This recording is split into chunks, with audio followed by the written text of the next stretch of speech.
I'd hear things. I can give you an example of something I had. There was a time they said I went to a guy's place, and when I went to this guy's place, now this guy came to church to report me. I went to his place, and I asked him to smash me. And the minute I asked him to smash me, he was like, no, no, you go home, nini, nini. Then I was like, I miss Andy. Then I stayed over at his place. But what this dude did, he went to sleep over at a friend's place.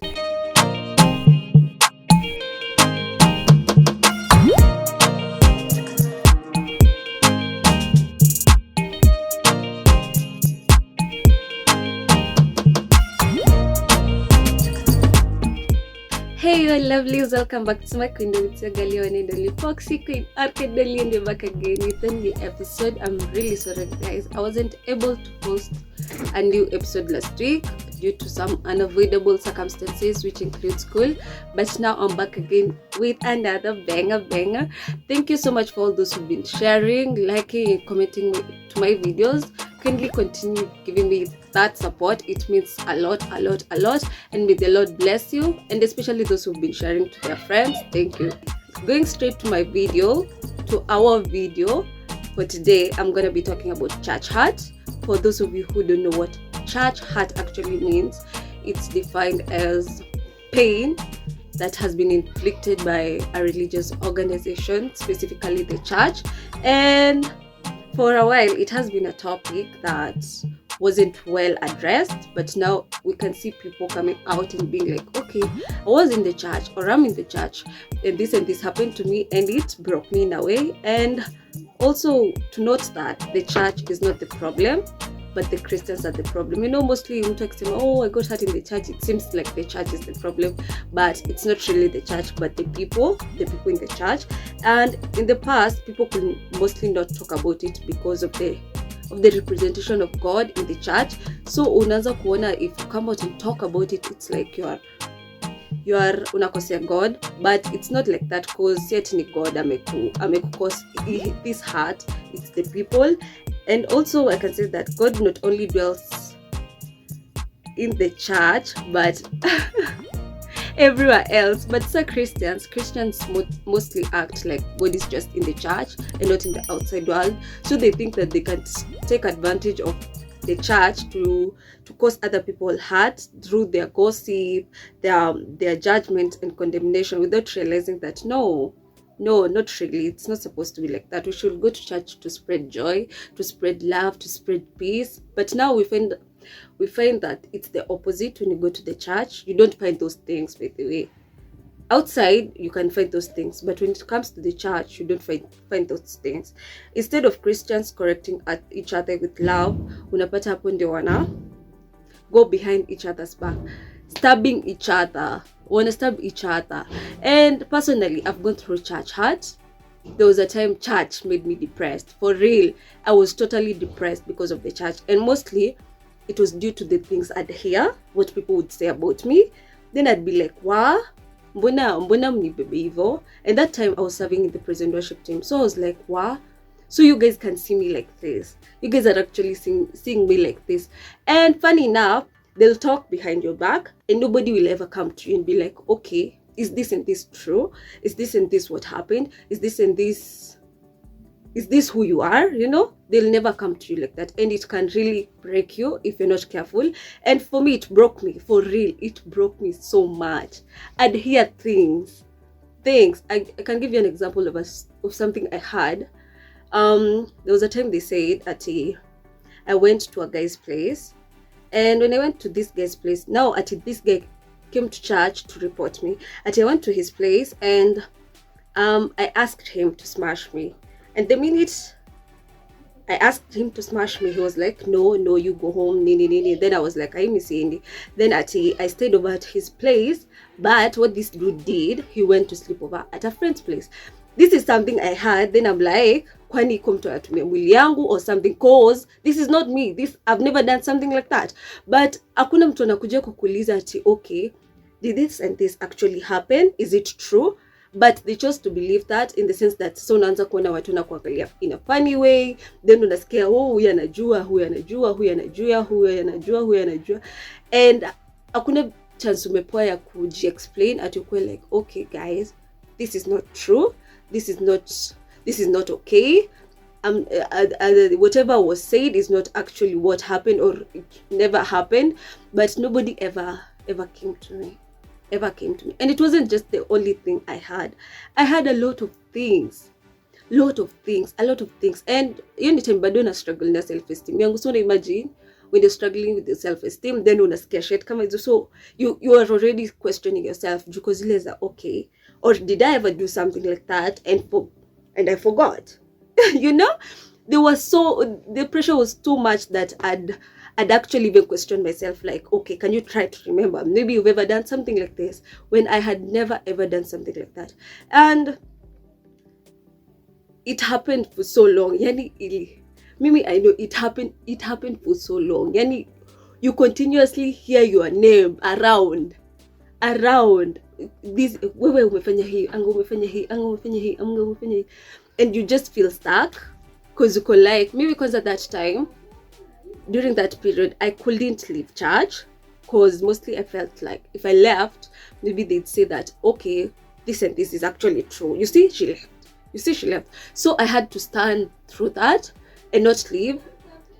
Yani nilikuwa tunavumilia. I'd go to church, not even hear whatever the pastor was saying or whatever was done. I'd just show up so that they'd see I'm still coming. But in the real sense, I was so broken. Have you ever been so broken?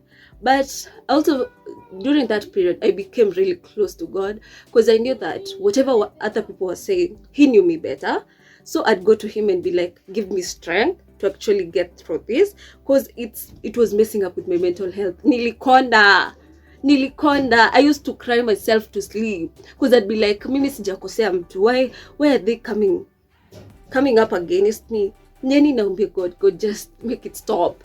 It wasn't even stopping, but I just cried to Him like, Lord, please make this stop. Yeah, you know, because naanza kufikiria watu wananibebaje. Then we go to the same church with my mom. How are they also carrying her? Wanambebaje. So you see, it was tough. It messed up with my mental health so bad. Mi hata sijuka iko period ya life yangu ilikuwa tough kama hiyo. It was so bad. And also, you see, I've said I used to serve in the prison worship team. So there was this time, during that depression time, one time I go for practice. When I went for practice, that day I was done. Like, you know, ile umeenda, but sasa your body, your soul, everything about you is rejecting that place, you know, because najiforce. So I feel too, I shouldn't be here. So with that day, when I went for practice, I sat down with my phone and they were doing their practice. Then now, after the practice, the leader of the team calls me out before everybody else. And she was like, oh, you think you're the only person who has a phone? Oh, Anga, it's indiscipline. How dare you come to practice and not join us? Rather than actually coming to me and being like, okay, so today you've been off. What's up? Really? What's up? What's going on? And actually explaining to me, maybe next time, maybe you shouldn't come, or even if you come, at least try to sit closer to us. She never did that. She called me out before everybody. And I'm seated there and I'm listening to how bitter she's talking to me. And my head is like, how the hell am I still sitting down here and listening to someone talk to me that rudely? So, alafu mimi nakuwa ule msi mwenye niko na hasira zingine very, I don't know.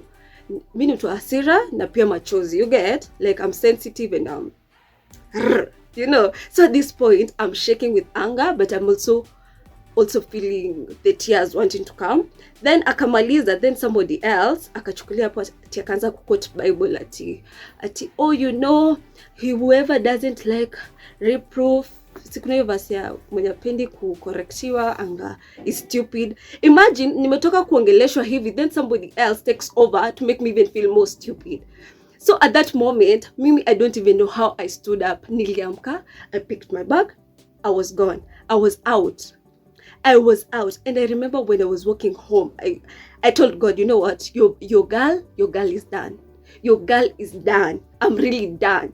You know, na saizo napungia machozi ndio juu niko kwa barabara. Yes, ilikuwa dark, but napungia ile machozi niende nililie home. Wacha sijafika kwa mamangu. Mamangu kwa zile za na leo simekuja mapema.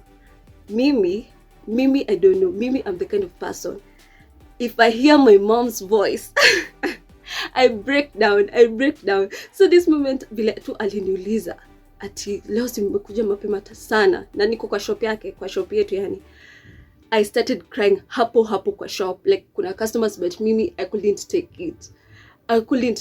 Now my mama kozileza, so you talk it out, so you tell me what's wrong, what has happened to you, then she also knows I'm so sensitive, so yeah, already alikuwa sure someone has done something to me.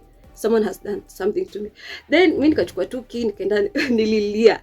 That night I cried so much, yani nililia hata sijui nimelala kulivo sijui, but nililia. Hata mamangu akitoka job akikuja alikuwa anakuja kubeda na ningelivi mimi nikulia. So the next day akauliza mama fulani, and kwa nini mlifanyia mtoto wangu? Ni mlimfanyia? Sasa ni akaelezwa whatever happened. And that next day ilikuwa Sunday. Sasa practice ni sato Sunday, let me tell you, I could just watch these people sing and I could just cry. I actually had to take a friend to go. I just vent it out. I cried in church. You can imagine how much pain I had, because these same people were the same people gossiping about me. Then all of a sudden tena mtu wako na guts za kuniongelesha venye anataka. You feel me? So I cried that Sunday so much. I was in pain, so much pain. But then I decided to choose myself by quitting that team, by being like, you know what, I've tried my best, but I can't do this anymore. I can't stand this anymore. You guys have been talking about me, then mnadhania mko na right ya kuni disrespect. So I quit. Me personally, I had to quit. And how do you deal with church hurt? For those people who've been hurt by the church, how do you actually get to deal with it? One thing that helped me the most personally is praying about it. You can pray about it. Tell God, you know what, Aki God, this this is just too much. Help me to find a way out, Help me to find a way out. Help me to know how to deal with these people, how to forgive them, how to love them, how to actually continue showing up even though I've been hurt.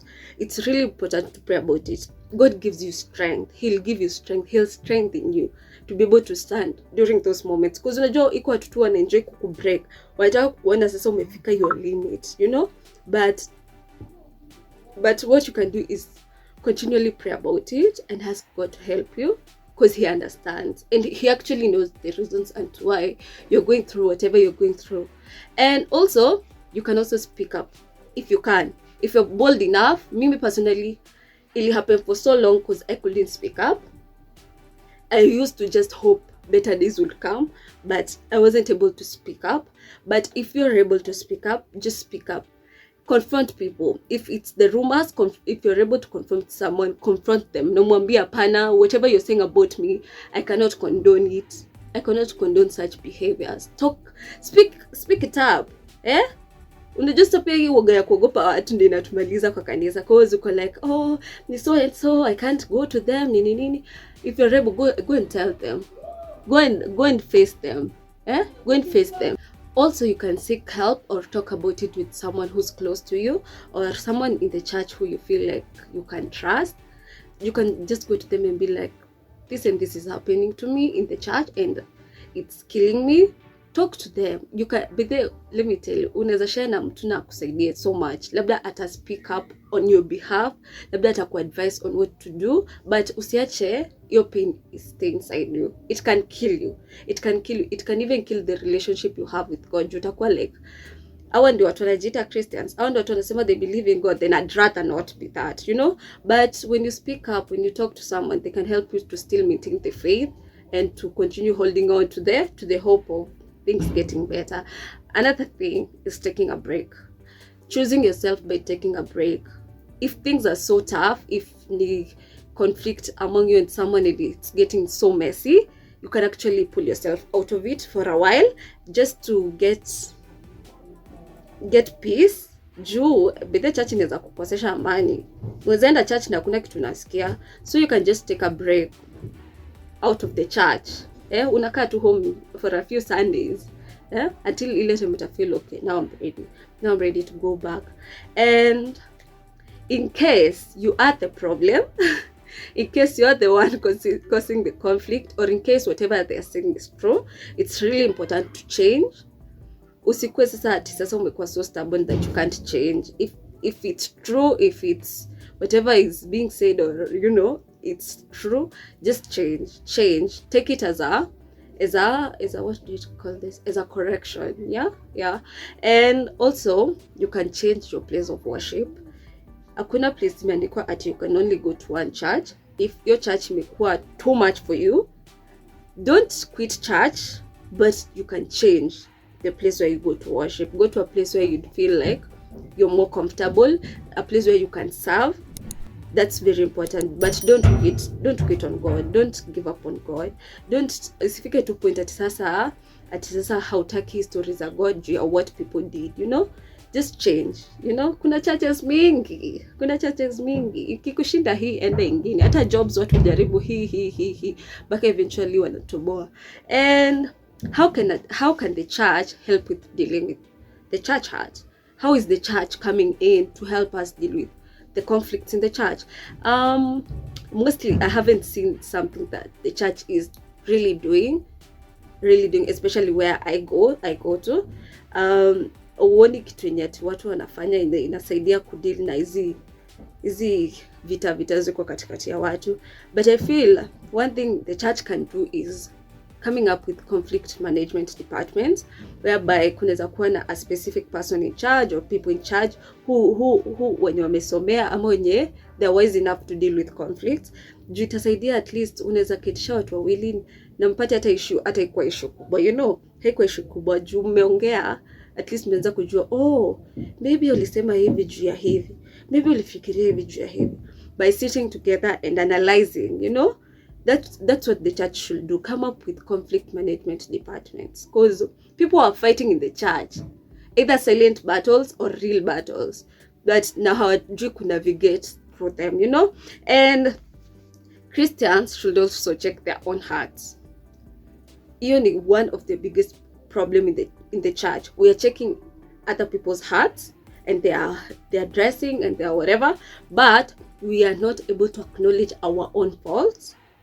Tuko tu hapo ati anavaanga hivi so yeye ni so amekuwa yeye sasa ni tunaanza kumdescribe in a certain way, but not realizing, why am I seeing that fault in her? Why is it that venye amevaa inaniuma? Why is it that venye ana show up inaniuma? First, you are the problem. Actually, most Christians, wewe mwenye unaona shida ya mtu, you are the problem. Check your own heart. Kwanza kama huwezi confront huyo mtu mwambie this and this isn't right, check your own heart. Check your own heart. Achana na watu. The only thing you can do is unakuta mtu na unamwambia okay, maybe this dress is too tight, maybe this top is too tight, but if you can't do that, honey, just shut up. Also, Christians should also be aware that we are all uniquely made. Just because you don't like that skirt and I like it doesn't make it a sin. Kuna zenye zinakuanga sin, yes, but zingine ni juu wewe how dressing hivyo unafanya yangu ikae ndio dhambi. We are all uniquely made. We like different stuff. We've been brought up differently. So Christians should be able to respect other people's decisions and choices, and loving them as them. Love that person as them. If anapenda skati fulani, love them as them, love them as them. Achia Mungu bana. And also kuwapea a listening ear. Si kila time wewe uko right. Listen to these other people so that we can all grow together, And also, those people at the front in the church should be able to lead by example. How are these people dealing with conflicts in the church? How are they showing up? How are they doing this? them leading by example is so important, you know. And also what one expecting that one day we should turn out like them, but it can never happen. I can never be Mrs. So and so. I can never show up as Mrs. So and so. I'm a different person, and I'll show up as me, you know. So them leading us by examples is also by respecting us, whatever the decisions we make with our lives. And also they should be able to treat everyone equally. The conflicts, the situations in the church, how they handle each person should be equal, because napata kwa church kuna watu wanatreatiwa with a higher rank na wengine with a lower rank. So that shouldn't happen. We should be able to love each and every person equally. And another thing the church can do is coming up with activities that help people connect. You know, kunakuwa na activities zenye, kunakuwa na Sundays zenye we can eat together, we can play together, we can talk, we can have conversations that can really help us to connect. Juu saa zingine mtu anakujudge juu tu anakuonanga, lakini hajai take time yake kuketi na kusikia, okay, this and this is how you talk, this and this is how you do your things, you know. But the minute that they can be able to come up with activities that help us connect, it can really help to reduce the number of conflicts in the church. And I think that's it for now. That's it for now. And if you've gone through church hurt, it's not the end of the road. No, it's not. It has happened to many people. Ni venye tu utachagua kuichukulia na how do you come out of it, okay? And so that has been my time. Be blessed. Don't forget to like, to share, and to subscribe to my channel. I love you guys.